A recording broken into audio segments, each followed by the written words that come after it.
Sanchar times Kannada news Gauribidanur ವರದಿ. ಗೌರಿಬಿದನೂರಿನ ತಾಯಿ ಮತ್ತು ಮಕ್ಕಳ ಆಸ್ಪತ್ರೆಯಲ್ಲಿ ಉದ್ಘಾಟನೆಯಾಗದ ಲಿಫ್ಟು. ಆಸ್ಪತ್ರೆ ಓಪನ್ ಆಗಿ 4ರಿಂದ 5 ವರ್ಷವಾದರೂ ಸಾರ್ವಜನಿಕರ ಸೇವೆಗೆ ಅನುಕೂಲವಾಗದೆ ಇರುವ ಲಿಫ್ಟಿಗೆ ಮೋಕ್ಷ ಯಾವತ್ತು ಎಂದು ಕರ್ನಾಟಕ ರಕ್ಷಣಾ ವೇದಿಕೆ ಯುವ ಸೇನೆಯ ಗೌರಿಬಿದನೂರು ತಾಲೂಕು ಅಧ್ಯಕ್ಷರಾದ ಡಾಕ್ಟರ್ ಆದಿಮೂರ್ತಿ ರೆಡ್ಡಿ ವಿಷಾದ ವ್ಯಕ್ತಪಡಿಸಿದರು. ಸಾರ್ವಜನಿಕರ ತೆರಿಗೆಯ ಹಣದಲ್ಲಿ ನಿರ್ಮಾಣವಾದ ಆಸ್ಪತ್ರೆಯಲ್ಲಿ ಕೆಟ್ಟು ನಿಂತ ಸ್ಕ್ಯಾನಿಂಗ್ ಸೆಂಟರ್ನ ಮಿಷನ್ಗಳು ಮತ್ತು ಓಪನ್ ಆಗದೆ ಇರುವ ಲಿಫ್ಟು ಇವಕ್ಕೆ ಮೋಕ್ಷ ಯಾವತ್ತು ಎಂದು ಸಾರ್ವಜನಿಕರು ಮತ್ತು ಕರವೇ ಯುವ ಸೇನೆಯ ಆತಂಕ. ಇದು ಬೇಗ ಸರಿಪಡಿಸಿ ಸಾರ್ವಜನಿಕರಿಗೆ ಅನುಕೂಲ ಮಾಡಿಕೊಡಬೇಕಾಗಿ ಆಗ್ರಹ ವ್ಯಕ್ತಪಡಿಸಿದರು. ಇಲ್ಲವಾದಲ್ಲಿ ಉಗ್ರವಾದ ಹೋರಾಟವನ್ನು ಕರ್ನಾಟಕ ರಕ್ಷಣಾ ವೇದಿಕೆ ಯುವ ಸೇನೆ ಹಮ್ಮಿಕೊಳ್ಳಲಾಗುತ್ತೆ ಎಂದು ಎಚ್ಚರಿಸಿದರು. ನಮಸ್ಕಾರ ಗೆಳೆಯರೇ. ಗೌರಿಬಿದನೂರು ತಾಲೂಕಿನ ಮಹಿಳಾ ಮತ್ತು ಮಕ್ಕಳ ಆಸ್ಪತ್ರೆಯು ಸಮಸ್ಯೆಗಳ ಆಗರವಾಗಿದೆ.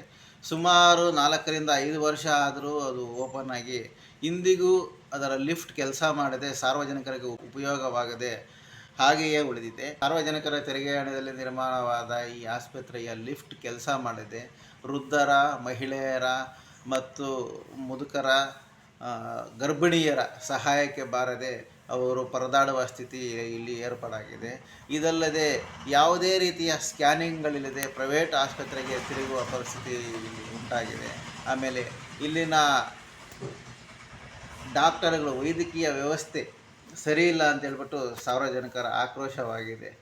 ಏಕೆಂದರೆ ಇಲ್ಲಿ ಡೆಲಿವರಿಯಾದ ಮಕ್ಕಳಿಗೆ ಸುಮ್ಮನೆ ಬೆಂಗಳೂರಿಗೆ ಬರೆದುಕೊಟ್ಟು ಕಳಿಸಿ ಜಾಂಡೀಸ್ ಇದೆ, ಫಿಟ್ಸ್ ಇದೆ ಅಂತೇಳ್ಬಿಟ್ಟು ಈ ಥರ ಇದೇ ಇರೋ ಸಮಸ್ಯೆಗಳನ್ನು ಹೇಳಿ ಬೆಂಗಳೂರಿನ ಆಸ್ಪತ್ರೆಗೆ ಬರೆದು ಕೊಡ್ತಾ ಇದ್ದಾರೆ ಅಂತೇಳ್ಬಿಟ್ಟು ಸಾರ್ವಜನಿಕರಲ್ಲಿ ತೀವ್ರ ಆಕ್ರೋಶ ವ್ಯಕ್ತವಾಗಿದೆ.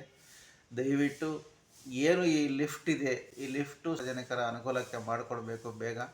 ಇಲ್ಲವಾದಲ್ಲಿ ನಾವು ಕರ್ನಾಟಕ ರಕ್ಷಣಾ ವೇದಿಕೆ ಯುವ ಸೇನೆ ವತಿಯಿಂದ ಉಗ್ರ ಹೋರಾಟವನ್ನು ಮಾಡಬೇಕಾಗುತ್ತದೆ. ತಾಲೂಕು ಆಡಳಿತ ಎಚ್ಚೆತ್ತುಕೊಂಡು ಈ ಲಿಫ್ಟನ್ನು ಸಾರ್ವಜನಿಕರ ಮುಕ್ತ ಮಾಡಿ ಆಮೇಲೆ ಸಾರ್ವಜನಿಕರ ವೈದ್ಯಕೀಯ ಸೇವೆಯನ್ನು ಉತ್ತಮವಾಗಿ ಮಾಡಿಕೊಡಬೇಕಾಗಿ ವೈದ್ಯರಲ್ಲಿ ನಾವು ಕೇಳ್ಕೊತಾ ಇದ್ದೀವಿ.